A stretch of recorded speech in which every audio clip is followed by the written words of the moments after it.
జై గిరిధారి దివ్యాత్మ స్వరూపుల ఆత్మబంధువులందరికీ ముందుగా నమస్కారం. మనం శంకరాచార్యుల జీవితం గురించి మనం మాట్లాడుకుంటూ ఉన్నాం. అందరిలాగా సన్యాసం తీసుకోవటం కాదు, కేవలం ఏదో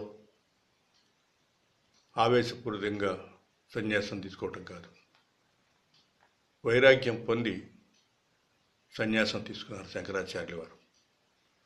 దేనికోసం? లోకం కోసం. సన్యాసం తీసుకున్న తర్వాత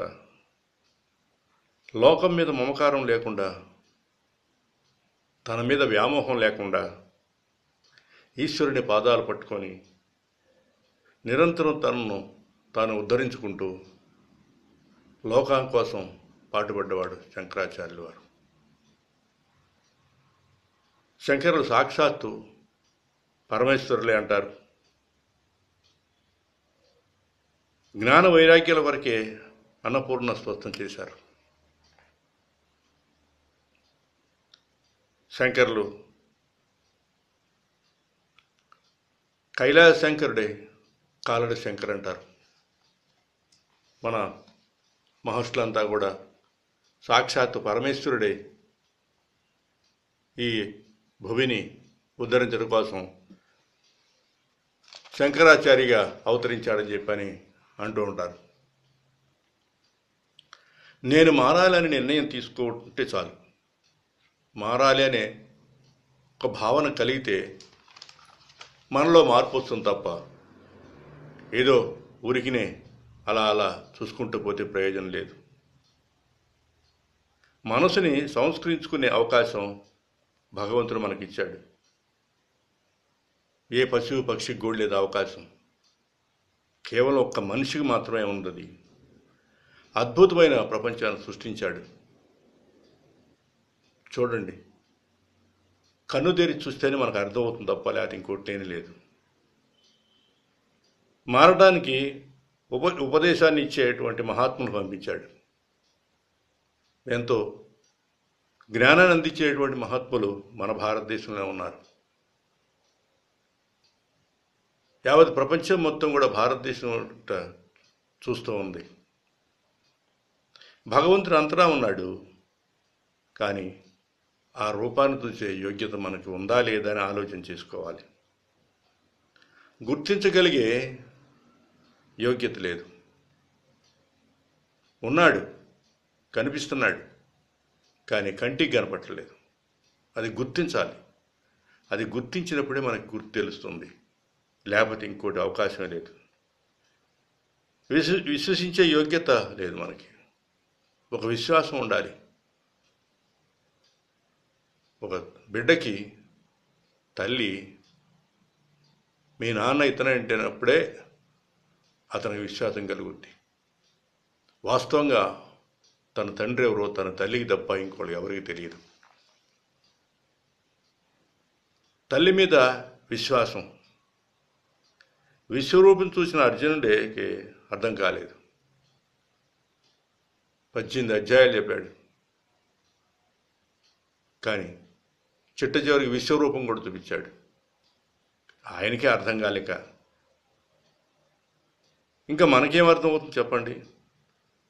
భగవంతుడే విశ్వాసం చెప్పినా కూడా అర్థం కానప్పుడు ఇంకా సామాన్య మానవుడు మనకేం అర్థమవుతుంది? చరా అచరాల్లో నిండి ఉన్నాడు ఆయన. ఆయన లేని ప్రదేశం అంటూ లేదు. గాలిలో ఉన్నాడు, అగ్నిలో ఉన్నాడు. చూడండి, పంచభూతాలు ఏమన్నాయో, ఆకాశం, వాయువు, అగ్ని, నీరు, భూమి, ఈ పంచభూతాల్లో కూడా ఉన్నాడు. ఒక్కసారి ఆలోచన చేయండి.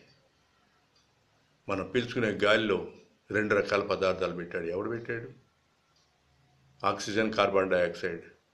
ఆక్సిజన్ నువ్వు తీసుకుంటున్నావు, కార్బన్ డైఆక్సైడ్ బయట చెట్లు ఆహారంగా అవి తీసుకుంటున్నాయి. మళ్ళీ అవి ఆక్సిజన్ వదులుతున్నాయి, మళ్ళీ మనం అవి పీల్చుకుంటున్నాం, మనం బతుకుతున్నాం. ఇది ఎవరు చెప్పారు? ఈ సృష్టి చూడండి ఎంత అద్భుతమైందో. ఎక్కడెక్కడో కరెంట్ ఉందంటున్నారు, చూడండి. నీటి నుంచి విద్యుత్ తీస్తున్నారు, నేను కనిపెట్టానంటున్నారు. గాలి నుంచి విద్యుత్ తీస్తున్నారు, చూడండి. ఇవన్నీ ఎవరి కోసం? పరమేశ్వరుడు మన కోసం ఆయన సృష్టించాడు. ఇది ఒక ఆటలాగా మనకు అర్థమవుతుంది తప్ప, చూపు మార్చాలి మీరు. చూపు ఎప్పుడైతే మార్చుకుంటామో అప్పుడు మనకి వాస్తవం అర్థమవుతుందన్నమాట. అందరి గమ్యము ఒకటే అయినా మార్గములన్నీ ఒకటవునా.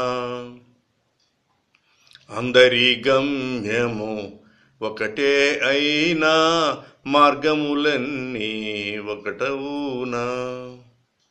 చూపులందరివి ఒకటే అయినా చూచే తీరు వేరు కదా. చూపులందరివి ఒకటే అయినా చూచే తీరు వేరు కదా. జ్ఞానము కలిగి చెరించు వారికి సర్వము ఈశ్వరమయము గదా. జ్ఞానము కలిగి చెరించు వారికి సర్వము ఈశ్వరమయము గదా.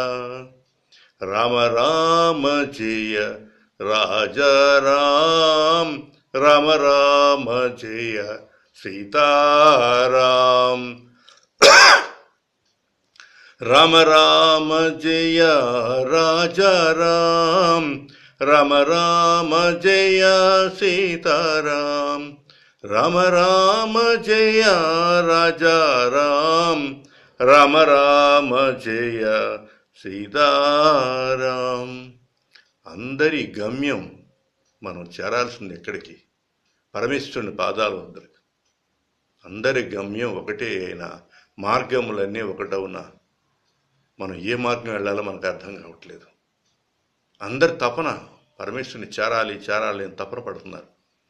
ఏది దగ్గర దారో అర్థం కావట్లేదు. మనం ఆలోచన చేస్తున్నాం ఇవాళ, అందరి ప్రయత్నం అదే. కానీ ఎటు పోతున్నాం అర్థం కావట్లేదు. అంధ పరంపర న్యాయం. ఒక గుడ్డివాడు మరి ఒక గుడ్డివాడిని గుంటలో పడేసినట్టే ఇవాళ ఎవరికి నచ్చినటువంటి విధానంలో వాళ్ళు పోతున్నారు. వాళ్ళు నాశనం కావటం కాదు కదా, మిగిలిన వాళ్ళని కూడా వాళ్ళని యొక్క ఇబ్బంది పెట్టే ప్రయత్నం చేస్తున్నారు. మార్గములన్నీ ఎన్నో రకాల మార్గాలు ఉన్నాయి. మనం ఒక ప్రదేశానికి చేరాలంటే కొంతమంది సైకిల్ మీద వస్తారు, కొంతమంది ఆటో మీద వస్తారు, కొంతమంది కారులో వస్తారు, కొంతమంది నడిచి వస్తారు. కానీ మనం చేరాల్సింది ఎక్కడికి? గమ్యం చేరానికి ఒక ప్రదేశం ఎన్నుకున్నాం. ఆ ప్రదేశానికి చేరాలి. ఎలా వెళ్ళాలి